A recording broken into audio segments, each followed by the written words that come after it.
జై శ్రీమన్నారాయణ. నేను మీ icon astrologer Gattupalli Suresh Babu. అయితే మనకి ఈ రోజున ఏదైతే ఈ యొక్క కొత్త సంవత్సరం ఉగాది నుంచి మరి 2027 జై శ్రీమన్నారాయణ. అయితే మనకి ఇప్పుడు ఏదైతే 2025 29 మార్చి ఉగాది నాటి నుంచి మనకి ఆంగ్ల భాషలో పంచాంగ శ్రావణం ఎలా అయితే ఉంటుందో ఆంగ్లంలో మనకి ఉగాది నుంచి ఉగాది వరకు సంవత్సరాదిగా ఈ సంవత్సరం మొత్తం కూడా ఎలా ఉంటుంది, ఏ రాశికి ఎలాంటి పరిహారాలు ఉంటాయి, ఏ రాశిలో ఏ గ్రహం నడుస్తుంది, దానివల్ల శుభ అశుభ ఫలితాలు ఎలా ఉంటాయి, అలానే మనకి ఈ సంవత్సరం మొత్తం కూడా ఏదైతే మార్చి 29వ తారీఖు 2025 సంవత్సరంలో ఉగాది రావడం జరుగుతుంది. కాబట్టి ఆ రోజు నుంచి రానున్నటువంటి 2026 ఉగాది వరకు కూడా అంటే 27.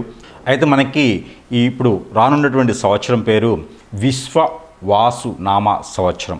ఈ విశ్వవాసునామ సంవత్సరంలో ఎవరెవరికి ఈ ఒక 12 రాసుల వారికి ఎలా ఉండబోతుంది, ఈ పరిష్కారం మార్గం చూపించేటువంటిది ఈ కార్యక్రమంలో మనకి ఈ యొక్క జాతక పరంగా నక్షత్రాల పరంగా అలానే ఏ రాశిలో ఏ గ్రహం ఉంటుంది, అలానే మనకి ఉగాది నుంచి యుగాది వరకు అంటే 2025 సంవత్సరం ఉగాది నుంచి 2026 సంవత్సరం ఉగాది వరకు కూడా మన రాశిలో ఏ గ్రహం ఉండడం వల్ల ఎలాంటి పరిహారాలు తీసుకోవచ్చు, ఎలాంటి పరిష్కారం మార్గం అనమాట. అంటే పరిహారం మనం తీసుకోవడం ద్వారా ఆ పరిహారం మనం చేయడం ద్వారా మళ్ళీ రానున్నటువంటి సంవత్సరం ఉగాది వరకు కూడా మనం ఎలా ఉండబోతున్నాము, మనం చేసేటువంటి కార్యక్రమాలు అవ్వచ్చు, మనం చేసేటువంటి క్రియలు, అలానే మనం చేసేటువంటి ఏవైతే దానాలు ధర్మాలు ఉంటాయో వీటి ద్వారానే మనకున్నటువంటి అననుకూలతని కూడా అనుకూలతగా మార్చుకునేందుకు అవకాశం కూడా ఉంటుంది. కాబట్టి ప్రతి రాశి వారు కూడా బాగుండేందుకు అనుకుంటా ఉన్నాం.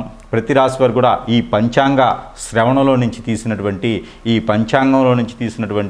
ఏవైతే మాటలు ఉన్నాయో ఆ మాటలు మనం ఈరోజు చూసినట్లయితే కనుక ఈ యొక్క విశ్వవాసునామ సంవత్సరం ఏదైతే ఉందో ఈ విశ్వవాసునామ సంవత్సరంలో ఈ యొక్క 12 రాసుల వారికి అందరికీ కూడా శుభ అశుభ ఫలితాలు ప్రతిఫలితాలు ఒకసారి మనం చూసినట్లయితే కనుక ముందుగా మనకి మనకి ఈ విశ్వవాసునామ సంవత్సరం ఏదైతే ఉందో ఇది ఈ 12 రాసుల వారికి అందరికీ కూడా శుభ ఫలితాలు ఇచ్చేలాగా ఉంటుంది. కాబట్టి మనము ముందుగా అసలు ఈ విశ్వనామ సంవత్సరంలో మనం ఎలా ఉండబోతున్నాం అనేది ఒక చిన్న మాటలు అయితే కనుక చూసినట్లయితే కనుక ఏదైతే మనకి ఈ మార్చి 29వ తారీఖు షష్టగ్రహ కూటమిలోనే వస్తుంది మనకి యుగాది. ఈ యుగాది కాలంలో మనకి షష్టగ్రహ కూటమి రావటం వలన కొంతమేర పంచాంగం చూసినట్లయితే కనుక ఏదైతే యుగాది నుంచి మనము అనుకునేటువంటి ఆంగ్ల భాషలో వచ్చేటువంటి పంచాంగం ఏదైతే ఉందో, తెలుగు భాషలో వచ్చేటువంటి పంచాంగం ఏదైతే ఉందో మన తెలుగు రాష్ట్రాల్లో కూడా యుగాది నుంచే మనకి సంవత్సరాలు జరుపుకుంటాం. కాబట్టి ఈ తెలుగు రాష్ట్రాలన్నింటిలో కాకుండా దేశంలోనే కూడా తెలుగు రాష్ట్రాలకు సంబంధించి తెలుగు పంచాంగాలకు సంబంధించి బాగుంటుంది. కాబట్టి ఈ నక్షత్రాలకి మండలిలో కూడా తెలుగు సంబంధించిన మొత్తం ఉంటుంది. కాబట్టి పంచాంగ శ్రావణం అనేది మనం చదవడం జరుగుతూ ఉంటుంది. కాబట్టి ఈ యొక్క యుగాది నుంచి ఈ యొక్క రాశుల వారికి కాకుండా మొత్తము ప్రపంచానికి ఎలా ఉండబోతుంది అనేది ఒక 2 మాటలు చెప్పుకుందాం. అయితే మనకి ఈ పంచాంగ శ్రావణమే కాకుండా మనకి గ్రహాల నుంచి వచ్చేటువంటి అనుకూలత, ఈ గ్రహాలు ఏ స్థానంలో ఏ రాశిలో ఏ గ్రహం ఉండడం వల్ల మనకి అనుకూలత, దేశానికి అనుకూలత, రాష్ట్రానికి అనుకూలతగా ఉందంటే మనకి చూసినట్లయితే కనుక ఈ యొక్క మిథున రాశిలో ఏదైతే మనకి ఉన్నదో ఈ మిథున రాశిలో ఉన్నటువంటి శుక్రుడు కావచ్చు, అలానే మిథున రాశిలో ఉన్నటువంటి కుజుడు కావచ్చు, అలానే మనకి ఈ మీనరాశిలో షష్టగ్రహ కూటమి ఏదైతే ఉందో ఈ మీనరాశిలో షష్టగ్రహ కూటమి రావడం వల్ల ఆ రోజే ఉగాది రావటం, ఆ షష్టగ్రహ కూటమి రోజున రవి అక్కడే ఉన్నారు, బుధుడు అక్కడే ఉన్నారు, రాహు అక్కడే ఉన్నారు, అలానే మనకి చంద్రుడు కూడా అక్కడే ఉండడం జరుగుతూ ఉంది. కాబట్టి ఈ షష్టగ్రహ కూటమి రోజున ఉగాది జరుపుకోవటం, అదే రోజు నుంచి మనకి ఈ మాసాలన్నీ కూడా మొదలవటం, శ్రావణ మాసం అట్లా భాద్రపద మాసం, ఆశ్వీజ మాసం, కార్తీక మాసం ఇలాగనే మనకి మాసాలు కూడా మొదలవుతూ ఉంటాయి. కాబట్టి ఈ యొక్క మాసాల్లో ఏవే చేస్తే కూడా 12 రాసుల వారికి బాగుంటుందని కూడా మనం చూసినట్లయితే కనుక, అలానే మనం దేశ పరిస్థితి చూసుకున్నట్లయితే కనుక ఇది మనకి మిథున రాశి కాకుండా మనకి అన్ని రాసుల వారికి కూడా మేషరాశి నుంచి మీనరాశి వరకు కూడా అన్ని రాసుల వారికి కూడా మనం చూడొచ్చు. ఎలాంటి ప్రెడిక్షన్ జరుగుతుంది చూడొచ్చు.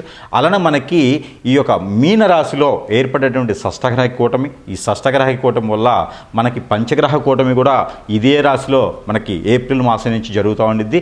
అలానే పెళ్లి ముహూర్తాలు కూడా చాలా ఎక్కువగానే కనిపిస్తూ ఉన్నాయి ఈ యొక్క సంవత్సరంలో. ఈ ఉగాది నుంచి ఉగాది వరకు ఆ పెళ్లి ముహూర్తాలు బాగా కనిపిస్తూ ఉన్నాయి. కొత్తగా వ్యాపారస్తులు ఎవరైనా చేసిన వాళ్ళు ఉంటే కనుక కొత్తగా ద్వాదశ రాశుల వారికి అందరూ కూడా వ్యాపారాలు చేసుకునే విధంగా ఉంటుంది.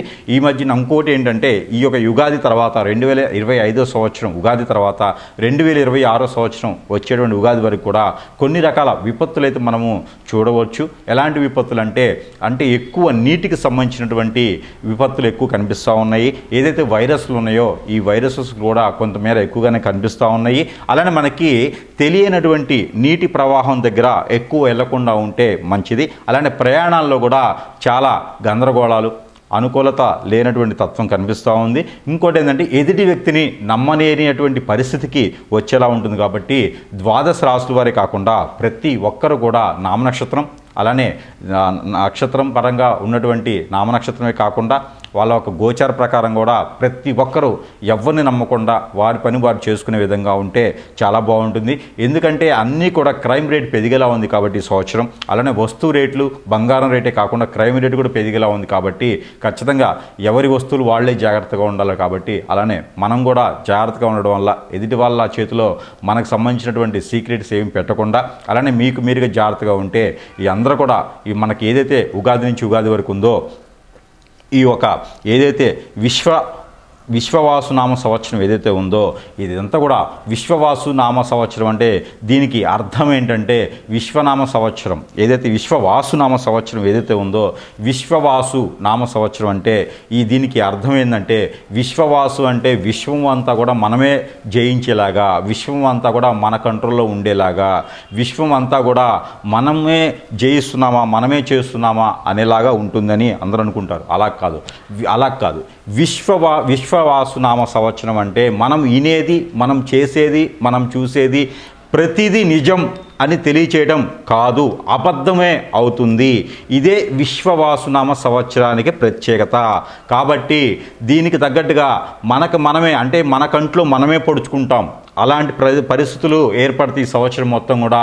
అందుకని చెప్పి ఎదుటి వ్యక్తిని నమ్మకుండా ఉండడం ద్వారా మనమే కొంతమేర వనరులు సృష్టించుకోవడం అవుతుంది. కాబట్టి ప్రతి ఒక్కరు కూడా బిజినెస్ వ్యాపారం మీదకి దిగేటువంటి ఆస్కారం ఉంది. కొంతమంది ఎవరైతే ఐటీ కంపెనీలో చేస్తున్నారో వాళ్ళు కూడా బిజినెస్ మీద దిగడం ఎక్కువ కనిపిస్తూ ఉంది. నీటికి సంబంధించినటువంటి బిజినెస్లు బాగా నడుస్తాయి. దానికి సంబంధించినటువంటి ఏవైతే ఉంటాయో నీరు, పాలుకు సంబంధించినటువంటి బిజినెస్లు ఈ సంవత్సరం చాలా రాణించేలా ఉన్నాయి. కాబట్టి అలాంటి వ్యాపారాలు చేసుకోవచ్చు. అయితే మనకి ఇప్పుడు మొదటిగా ద్వాదశ రాశుల వారికి ఎలా ఉంటుందనేది ఒక్కసారి మనం యుగాది నుంచి యుగాది 2025-29 మార్చి నుంచి నెక్స్ట్ వచ్చే సంవత్సరం 2026 ఉగాది వరకు కూడా ఈ యొక్క ప్రెడిక్షన్స్ ఎలా ఉంటాయి, పరిహారాలు ఏంటి, ద్వాదశ రాశుల వారు మోసపోకుండా ఎలా ఉండాలి, జాగ్రత్తలు ఏంటి అనేది వాళ్ళ ఒక పనులు అవ్వాలంటే ఏ గ్రహము ఏ స్థానంలో ఉంది ఇవన్నీ కూడా ఒకసారి మనము చూసినట్లయితే కనుక అయితే మనకి ఏదైతే మనకి ఇప్పుడు ఉందో విశ్వవాసునామ సంవత్సరం ఏదైతే మనకి విశ్వవాసునామ సంవత్సరంలో గనక మీనరాశి ఇది రాసులన్నింటిలో చివరి రాశి. తిరిగి ఏ రాశికి ఆ రాశి ఉంటుంది. కాకపోతే రాసులన్నింటిలో మనకి చివరి రాశిగా పరిగణిస్తారు. కాబట్టి ఈ యొక్క మీనరాశి వారికి ఆదాయం 5 గాను, వ్యాయం 5 గాను, అలానే రాజ్యపూజ్యం 3 గాను, అవమానం 1 గాను ఉంది. ఎందుకయ్యా బాధపడతారు? అందరూ కూడా మీనరాశిలో ఉన్నారు, గ్రహాలు ఉన్నాయి, మాకు గ్రహరీత్యా అన్ని దోషాలు ఉన్నాయి అని చెప్పేసి అని అప్పులు చేసి కూడా పిండి వంటలు తినేసి ఇంకేదో శని భగవానుడు మాకు వచ్చేస్తాడు, ఇంకా అసలు మాకు ఈ సంవత్సరం మొత్తంతో ఏముండదు అనుకుంటారు. కానీ మీనరాశి వాళ్ళకి చాలా అదృష్టం ఉంటుంది. ఇలాంటివన్నీ మీరు బోగస్గా వినకుండా మీకు చాలా అదృష్టం ఉంది. కొత్తగా ఏదైనా వ్యాపారం మొదలు పెట్టాలనుకుంటే కనుక ఆ శని భగవానుడు మీనరాశికి మంచి చేస్తాడు. అలానే శని భగవానుడితో పాటు మీనరాశి వారికి కుజుడు బలంగా ఉన్నాడు. మీనరాశి వారికి గురువు చాలా బలంగా ఉన్నాడు. అంటే మే 18వ తారీఖు నుంచి చాలా అనుకూలమైనటువంటి పరిస్థితులు మీనరాశి వారికి ఉన్నాయి. కాబట్టి భయపడాల్సిన అవసరం లేదు. మీరు చిన్న పరిహారాలు, మాస పరిహారాలు కనుక మీరు చేసుకున్నట్లయితే అన్ని రకాల రుమ్మతులు తొలగిపోయేసి మీకు గ్రహాల నుంచి వెసులుబాటు కనిపిస్తూ ఉంది. మీరు ప్రతి మాసంలో ఒక 10 మందికి భోజనం పెట్టండి. దానివల్ల మీకు ఇబ్బంది లేకుండా ఉంటుంది. మనం చివరిలో చివరిలో చెప్పేటువంటి పరిహారం ఏదైతే ఉందో అవి మీరు పాటించినట్లయితే మీకు అన్ని రకాల రుమతులు తొలగిపోయేలా ఉంటుంది. ఏదైతే ఈ షష్టగ్రహ కూటమ ఈ యుగాది నుంచి మొదలవుతుంది కాబట్టి ఈ షష్టగ్రహ కూటమ మీనరాశి వారికి చెడు చేయదు, మంచే చేస్తుంది. దాని తగ్గట్టుగానే మనకి ఏప్రిల్, మే, జూన్ ఈ 3 మాసాలు ఏవైతే ఉన్నాయో 2025 సంవత్సరం మీరు ఈ 3 మాసాల్లో కనుక ఏదైతే ఎడ్యుకేషన్కి సంబంధించినటువంటి ఎలానే బ్లాక్ లాక్స్ సంబంధించినటువంటి ఏదైనా ఎగ్జామ్స్ ఉంటే కనుక పోటీ పరీక్షలు అయినా సరే వాటిల్లో రాణించేందుకు government, central government, private job కోసం ప్రయత్నం చేసేవారు ఎవరైనా ఉంటే ఖచ్చితంగా మీకు ఆ జాబ్స్ కూడా మీ వశం అయ్యేతాయి. మీరు ప్రయత్నం చేయండి. అక్కడనే కూర్చోకుండా ప్రయత్నపూర్వకంగా మీకు జరుగుతాయి. మీకు ఎవరైనా బంధుమిత్రులతో సహాయ సత్కారాలు అందే ఆలోచన ఉంది. మీకు ఎలాంటి సహాయం కావాలన్నా కూడా మీకు సమీప దూరంలో ఉన్నటువంటి బంధుమిత్రుల చేత దొరుకుతుంది కాబట్టి ఆ మేర సహాయం తీసుకొని మీరు ఖచ్చితంగా విదేశాలకు వెళ్ళేలా ఉంటారు. కాబట్టి ఈ 3 మాసాల్లో ఈ రకమైనటువంటి ప్రయత్నం చేయండి. అలానే జూలై, ఆగస్ట్, సెప్టెంబర్, అక్టోబర్ ఈ 4 మాసాల్లో కనుక ఎక్కడైనా మీకు డబ్బు రావాల్సిందా ఖచ్చితంగా వస్తుంది. ఎక్కడైనా మీరు కొత్తగా వ్యాపారం ఏమైనా చేయాలనుకుంటే కనుక పాలకు సంబంధించినటువంటి ఉత్పత్తులు బిజినెస్లు ఏదైనా చేయండి, ఖచ్చితంగా రాణిస్తుంది. పంట భూములు ఏమైనా వేయండి, ఖచ్చితంగా రాణిస్తుంది. మీది ఇంకా మీన రాశి కాబట్టి మీన రాశి వారు ఖచ్చితంగా చెరువులు, చేపల చెరువులు ఇలాంటి బిజినెసెస్ చాలా బాగుంటాయి, అనుకూలంగా ఉండేలా ఉంటుంది. అయితే మీరు ఇంకా బట్టల దుకాణాలు, అలానే మీకు కాఫీ షాప్స్లు, ఫుడ్ కోర్ట్స్ అయితే ఇంకా మీకు చాలా అనుకూలంగా ఉంటాయి కాబట్టి ఆ మేర ప్రయత్నం చేయండి. నవంబర్, డిసెంబర్ ఏదైతే ఉందో 2025 సంవత్సరం ఈ 2 మాసాల్లో కూడా పెళ్ళిళ్ళు కానిటువంటి స్త్రీ పురుషులు ఎవరైనా ఉంటే కనుక ఈ యొక్క మీనరాశి వారు ఉంటే వాళ్ళకి కరెక్ట్గా అబ్బాయి మీనరాశిలో ఉంటే కనుక తూర్పు వైపు నుంచి వచ్చేటువంటి సంబంధం ఏదైతే ఉందో ఆ సంబంధం కుదిరేసి విదేశాల్లో సెటిల్ అయ్యి వెల్ సెటిల్డ్ ఫ్యామిలీ నుంచి వచ్చేటువంటి మ్యాచ్ ఏదైతే ఉందో అది కుదిరేలా ఉంది కాబట్టి ఆ మేర ప్రయత్నం చేయండి. చూసారా, ఇన్ని లాభాలు ఉన్నాయి మీనరాశి వారికి.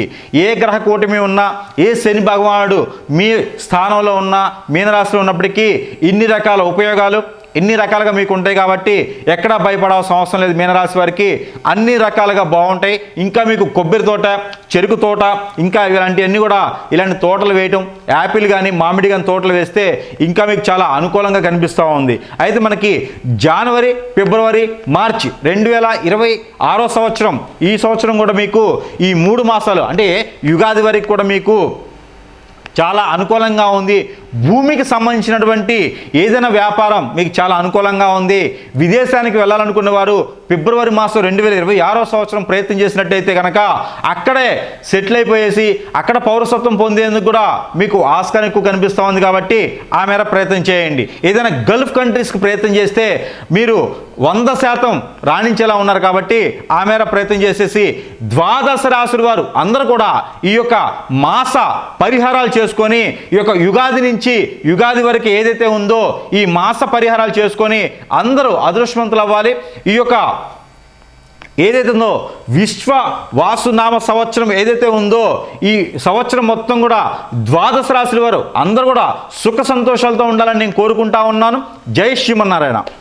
అయితే మనకి ఈ పరిహారం చేసుకున్నట్టయితే ప్రత్యేకంగా ఈ రాశి వారు కనుక పరిహారం చేసుకున్నట్లయితే కనుక మనకి ఏదైతే 2025 సంవత్సరం మార్చి 29 నుంచి మొదలయ్యేటువంటి యుగాది నుంచి 2026 సంవత్సరం వరకు యుగాది ఏదైతే ఉందో యుగాది వరకు కూడా ఈ యొక్క పరిహారం ప్రతి మాసం కనుక మనం చేసుకున్నట్లయితే కనుక మీకు అష్టైశ్వర్య ప్రాప్తి కలిగేదానికి అదృష్టం అవుతుంది. కాబట్టి ఈ యొక్క చిన్న పరిహారం చేసుకుంటే సరిపోతుంది. ప్రతి మాసం కూడా ఈ పరిహారం మీరు చేసుకోవచ్చు. అలానే మనకి కుజుదోషంతో పాటు నరఘోష, నరదిష్టి, అలానే శత్రుబాధ, శత్రుపీడ ఏవైతే ఉన్నాయో ఇవన్నీ కూడా తొలగిపోయేదానికి మనకి ఇంకోటి నాగదోషం, కాలసర్పదోషం ఈ రాశి వారికి చాలా ఎక్కువ కనిపిస్తున్నాయి. కాబట్టి ఈ రాశిలో పెళ్ళిళ్ళు అవ్వాలనుకున్న వాళ్ళు కూడా ఈ యొక్క చిన్న పరిహారం చేసుకున్నట్టయితే కనుక మీకు అన్ని రకాల బాగుంటుంది. కాబట్టి ఈ యొక్క పరిహారం ఏంటంటే మీకు సజ్జలు, జొన్నలు, ఏవైతే రాగులు ఉన్నాయో ఈ 3 రకాలు తీసుకొని పౌడర్ వేసుకొని ఈ 3 రకాలతో రొట్టె చేయించి ఇప్పుడు మనకి మార్కెట్లో దొరికే మల్టీగ్రెయిన్ పౌడర్ అని దొరుకుతుంది. ఈ యొక్క మల్టీగ్రెయిన్ పౌడర్ ఏదైతే ఉందో దీన్ని తీసుకున్నా సరే మీరు ఆ రొట్టెలు చేసేసి ఆ రొట్టెల మీద తేనెతో ఏదైతే మీరు అనుకుంటున్నారో ఆ కోరిక తీరాలి అని చెప్పేసి అని ఆ గ్రహాలు ఒక అనుకూలత మీకు రావాలి అనుకొని ఏదైతే మీకు తెలిసినటువంటి మీరు మొక్కేటువంటి దేవుడు ఏదైతే ఉన్నారో ఆ దేవునికి నమస్కారం చేసుకొని ఆ రొట్టెల మీద రాసేసి ఆ రొట్టెల్ని కనుక మీకు సమీప దూరంలో ఉన్నటువంటి గోశాలలో కనుక ఆవులకి తినిపించినట్లయితే కనుక మీకున్నటువంటి ఏవైతే కోరికలు ఉన్నాయో అవన్నీ కూడా తీరేదానికి ఎక్కువ ఆస్కారం కనిపిస్తూ ఉంది.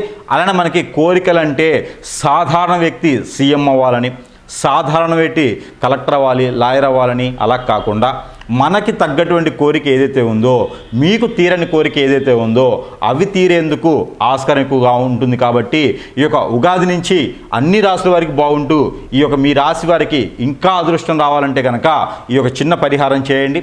అలానే మీకు ఏదైతే మీకు సముద్ర సమీపంలో ఎక్కడైనా ఉన్నట్టయితే లేదా నదీ సమీపంలో ఎక్కడైనా ఉన్నట్టయితే కనుక మీరు ఏవైతే మీకు ఈ సజ్జలు అని ఉంటాయో ఈ సజ్జలు ముందు రోజు నానపెట్టుకొని తెల్లవారిన తర్వాత వాటిని మొలకెత్తిన గింజలు అంటారు, ఇప్పటికి స్ప్రౌట్స్ అంటారు. ఈ స్ప్రౌట్స్ ఏవైతే ఉన్నాయో ఈ సజ్జల్ని స్ప్రౌట్స్గా చేసుకొని ఈ స్ప్రౌట్స్ని ఇంటి దగ్గర నుంచి కాకపోయినా మీకు ఒక 1/2 కిలోమీటర్ మీకు నది కానీ కాలువ కానీ సముద్రం కానీ ఉంటే అక్కడికి ఒక 1/2 కిలోమీటర్ దూరం నుంచి తల మీద పెట్టుకొని మీ కోరికలన్నీ చెప్పుకుంటూ, చెప్పులు లేకుండా మీ కోరికలన్నీ చెప్పుకుంటూ ఆ కోరికలన్నీ నెరవేరాలని ఆ మనస్ఫూర్తిగా దేవుణ్ణి తలుచుకోండి. అక్కడ మీరు కులము మతము విభేదం లేదు, ఎవరైనా చేయొచ్చు. నీరు గాలి నిప్పు ఆకాశం భూమి ఇవన్నీ అందరి సొంతము. ఎవరు కూడా వీటి గురించి ఆలోచించొద్దు. మతాలకి సమీపంగా ఉండండి, మతాలకి అంకితం కాకండి. అంతే మీరు ఈ రెమెడీ ఎవరైనా చేసుకోవచ్చు. కాబట్టి ఏదైతే ఈ సజ్జలు మొలకెత్తించేసి ఇవి తలమే పెట్టుకొని మీ కోరికలు తీరాలి అని చెప్పేసుకొని ఆ కోరికలు తీరేందుకు ఆ నది వరకు కానీ కాల వరకు కానీ మీకు దగ్గరలో ఉన్న కుంట వరకు కానీ వెళ్ళేసిన తర్వాత ఆ దానిలో 3 మునకలు మీరు వేసేసి దాంట్లో ఇవి కూడా కలిపినట్లయితే కనుక బయటకు ఒడ్డు మీదకి వచ్చేసి ఒక దీపారాజన ఏదైతే మట్టి ప్రమిదిలో 2 ఒత్తులేసి ఆవు నెయ్యితో దీపారాజన చేసినట్టయితే కనుక మీ కోరికలు ఖచ్చితంగా 90 రోజుల్లో నెరవేరడానికి ఆస్కారం ఎక్కువ కనిపిస్తూ ఉంది. దీంట్లో మీకు పెళ్ళిళ్ళదైనా పోటీ పరీక్షలైనా ఆర్థిక పరంగా అప్పులున్నా కూడా ఈ సంవత్సరం మొత్తం కూడా నెలకొక్కసారి చేస్తే కూడా ఈ 12 మాసములు 12 సార్లు చేయాల్సి వస్తుంది. ఒక మాసంలో కుదరకపోయినా సరే మరో మాసంలో చేయాలి. ఇది ఏ రోజు చేయాలి? పౌర్ణమికి ముందు లేదా పౌర్ణమి రోజు, అమావాస్యకి ముందు లేదా అమావాస్య రోజు ఖచ్చితంగా చేయండి. ఈ 12 మాసాల్లో ఏదైతే యుగాది 2025 సంవత్సరం 29వ తారీఖు మార్చి మాసంలో వస్తుందో ఆ రోజు నుంచి మొదలు పెట్టుకొని మీరు ప్రతి మాసం మళ్ళీ 2026 సంవత్సరం ఉగాది వచ్చేంత వరకు కూడా ఈ యొక్క చిన్న పరిహారం చేసుకున్నట్టయితే కనుక మీ రాశి వారికి ప్రత్యేకంగా చేసుకున్నట్టయితే ఖచ్చితంగా అదృష్టం అనేది మీ ఇంటి సొత్తు అవుతుంది. కాబట్టి ఖచ్చితంగా ఈ చిన్న పరిహారం చేసుకోండి.